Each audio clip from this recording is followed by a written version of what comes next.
Assalamualaikum warahmatullahi wabarakatuh. Selamat pagi, selamat siang, dan selamat malam untuk yang menyaksikan video ini. Kami dari kelompok 1 akan mempresentasikan hasil observasi kami, yaitu tentang pengembangan bisnis pada usaha Evans Kopi. Adapun kelompok kami terdiri dari yang pertama Alia Hussein, yang kedua Evan Agustiar, yang ketiga Maike Kurniawati, yang keempat Nuke Betarini, yang kelima Rifansah Aditya Saputra, yang keenam Rizky Wahyu Pratama, dan yang terakhir ada Yusuf Zulkarnain. Saya akan menjelaskan tentang model kanvas bisnis.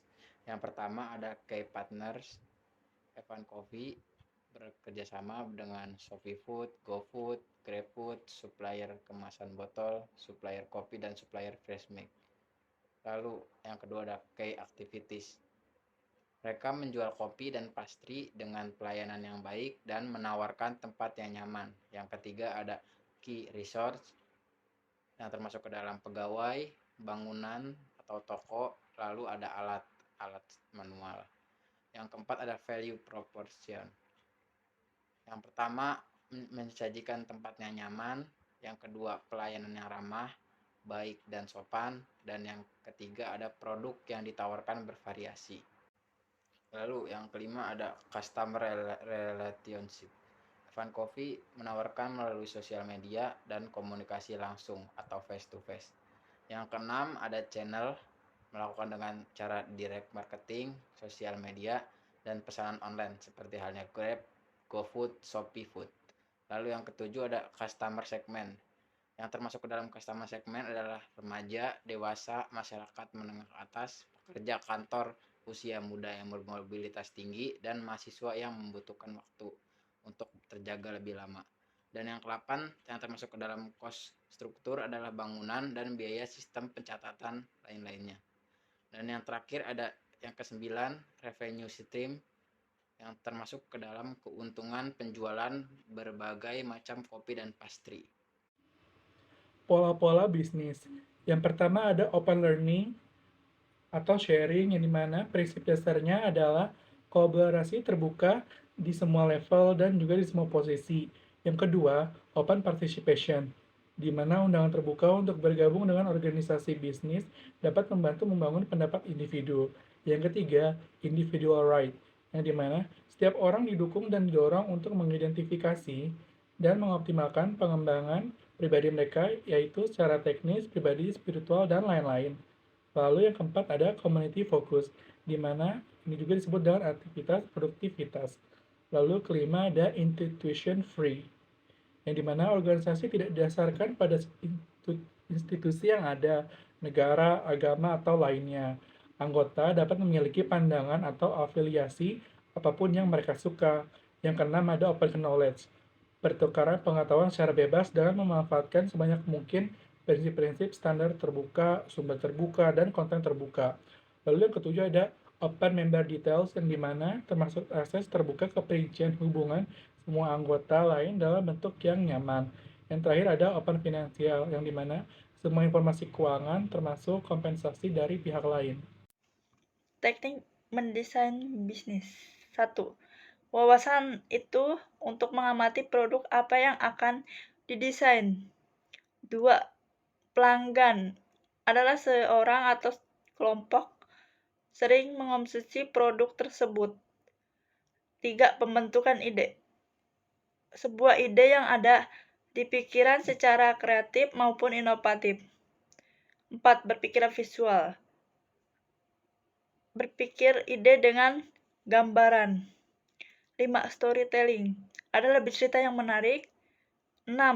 Prototyping adalah metode pengembangan bisnis.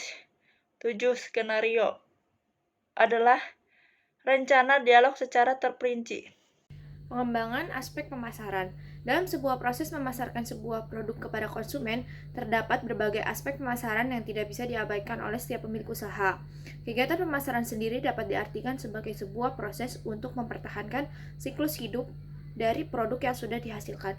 Berikut ini ialah poin penting dalam aspek-aspek pemasaran. Yang pertama, segmentasi pasar. Yang kedua, analisa kondisi pasar. Yang ketiga, analisa pesaing. Yang keempat, strategi promosi. Yang kelima, spesifikasi produk. Dan yang terakhir ialah memberikan pengaruh positif untuk konsumen. Selanjutnya adalah pengembangan aspek keuangan. Dari analisa usaha, rata-rata omset per bulan Evans Coffee adalah 100 juta rupiah, yang dikurangi dengan bahan baku sebesar 40% atau sekitar 40 juta rupiah, dan mendapatkan laba kotor sebesar 60 juta rupiah. Dari laba kotor tersebut, dikurangi dengan biaya operasional, per bulan rata-rata gaji pegawai Evans Coffee adalah 9.250.000 rupiah. Selanjutnya, overhead atau yang termasuk di dalamnya listrik, telepon, dan PAM sebesar 3 juta rupiah. Sewa tempat sebesar 2.500.000 rupiah. Langganan internet sebesar 750.000 rupiah. Operasional IT sebesar 3.500.000 rupiah. Biaya penyusutan alat sebesar 2.500.000 rupiah. Dan operasional lain-lainnya sebesar 5 juta rupiah. Jadi total biaya operasional per bulan rata-rata Evans Coffee adalah 26 juta rupiah. Dari sini kita dapatkan bahwa laba bersih dari Evans Coffee adalah 34 juta rupiah. Dan diketahui juga bahwa break even point atau titik impas Evans Coffee adalah 5,8 bulan atau 6 bulan. Baik, selanjutnya ada pengembangan aspek SDM dan aspek produksi. Pada Evans Coffee, SDM-nya masih terbatas, baik dari segi kuantitas maupun kualitas. Dan Evans Coffee belum memiliki tim khusus yang menangani bidang pemasarannya. Nah, di Evans Coffee ini, manajer pemasaran menjalankan tugasnya sendiri dan seringkali dibantu oleh pimpinan umum maupun kepala operasional. Selain itu, beberapa personilnya mempunyai pekerjaan ataupun kesibukan sendiri di luar dari Cafe Evans Coffee. Oke, kesimpulannya dari pembahasan di atas dapat simpulkan Evans Coffee adalah salah satu kedai kopi yang berada di Kota Karawang, dan usaha Evans Coffee ini sudah berdiri selama 5 tahun. Tidak hanya menawarkan kopi saja, tetapi Evans Coffee juga menawarkan menu-menu lainnya. Dan Evans Coffee juga menawarkan tempat yang nyaman bagi pengunjungnya, yang membuat pengunjungnya nyaman berada di Evans Coffee. Evans Coffee juga melakukan key partners dengan beberapa partners bisnis seperti halnya Shopee Food, GoFood, dan lain-lain. Evans Coffee salah satu model bisnis yang terbuka atau open business, yang dimana Evans Coffee mengikut sertakan masyarakat dan publik dalam bekerja sama menciptakan produk-produk yang inovatif dan menarik. Dalam mencapai kesuksesannya, Evans Coffee selalu melakukan segmentasi pasar, lalu diikuti dengan analisa kondisi pasar. Lalu Evans Coffee pun melakukan penganalisaan pesaingnya sehingga mereka bisa melakukan pencegahan terhadap ancaman yang ada. Evans Coffee selalu memperhatikan mengenai kondisi produk yang ditawarkan untuk menghindari kekecewaan dari customer. Evans Coffee juga selalu akan mencoba memberikan pengaruh positif untuk para konsumennya sehingga para konsumen dapat menjalin hubungan dengan baik dengan kedai. Lalu setelah melihat data di atas untuk aspek keuangan pun, Evans Coffee selalu melakukan analisis pada keuangan seperti pengecekan laba rugi, harga produk, dan lain-lain. Di aspek sumber daya manusia dan produksi, selalu melakukan pengawasan kepada para karyawan yang mereka miliki dan selalu memperhatikan proses produksi sehingga bisa sampai ke konsumen dengan kondisi yang baik. Dari kesimpulan di atas, Evans Coffee sudah memenuhi semua aspek yang bisa dikatakan layak, sehingga Evans Coffee adalah salah satu usaha yang memiliki prospek yang cerah.